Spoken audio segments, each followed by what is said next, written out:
और योग्य विचार करना सीखना पड़ता है। ये बात बड़ी विचित्र है। हम लोग सब कुछ सीखते हैं, लेकिन बचपन से आज के तारीख तक विचार कैसे करना, ये ना तो माँ बाप ने सिखाया, ना तो स्कूल कॉलेज सिखाते हैं, ना तो गुरुजन सिखाते हैं। जिस दिन आप विचार करने की प्रक्रिया को समझ लोगे, उसी दिन आप विकारों से मुक्त हो जाओगे। दोनों बातें, विकार और विचार, दोनों ही वृत्तियां ही है और कुछ नहीं है। लेकिन जो विचार हमको अपने ही साथ उलझाते हैं, उनको विकार कहते हैं, और जो विचार हमको अपने उलझनों से मुक्त कर देते हैं, उनको कहते हैं विचार। अब आप अपने में झांक के देखो, जब जब आप परेशान हो, उस समय आप मन के विकारों के शिकार हो गए हो।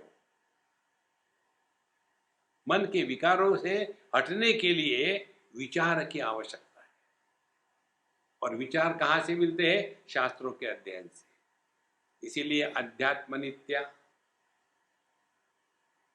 और फिर पहला विचार मिलता है शास्त्रों में, अध्यात्म की प्रगति का तात्पर्य हमारे हृदय पर ये कामना का बोझा कम से कम हो। जितना कम कामना का बोझा, उतने आप प्रसन्न रहोगे। अब कामना के बोझा को निकालना माने क्या? माने give your self minimum choice. जो है ठीक है, बड़ा आनंद आता है। देखो महाराज, जितना कम चॉइस उतने आप सुखी रहोगे, जितना ज्यादा चॉइस उतने दुखी रहोगे। धीरे धीरे ये अभ्यास करते करते करते आपको अनेक प्रकार की साधना आपके अंदर से प्रकट होगी, बाहर नहीं जाना पड़ता। और ये साधना का परिणाम एक ही है, हमारे दृष्टि में परिवर्तन आ जाता है। और दृष्टि का परिवर्तन हमारे जगत के दर्शन में परिवर्तन लाता है। और जगत को जब हम भिन्न दृष्टि से देखते हैं, तब क्या होगा, और गलत दृष्टि से देखते हैं तो क्या होगा। ईशावास्य कहती है, ओम ईशावास्यमिदं सर्वम यत्किंच जगत्याम जगत। जब संपूर्ण विश्व को, जगत को हम परमात्मा से व्याप्त जानते हैं, तब हमारा जगत के प्रति क्या व्यवहार होगा? तेन त्यक्तेन भंजिता, कामना से निवृत्ति होगी। माँ गृदा कस्य स्विद्धनम, हम जगत में लोभी बन करके, ग्रीडी बन करके नहीं रहेंगे।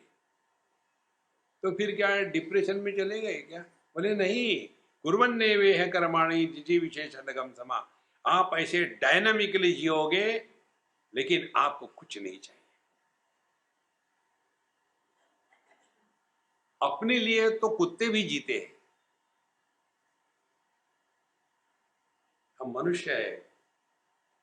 आहार निद्रा भय मैथुनंच सामान्य एतत् पशुभिः नृणाम धर्मो ही तेषाम अधिको विशेषः धर्मेण हीन पशुभिः समानः। यही चार बातें करें तो हमको मनुष्य कहने की क्या आवश्यकता है? मनुष्य क्यों है? धर्म के कारण। धर्म क्या है? अपने माध्यम से परमात्मा को प्रकट होने का मौका दो। वो तड़प रहा है,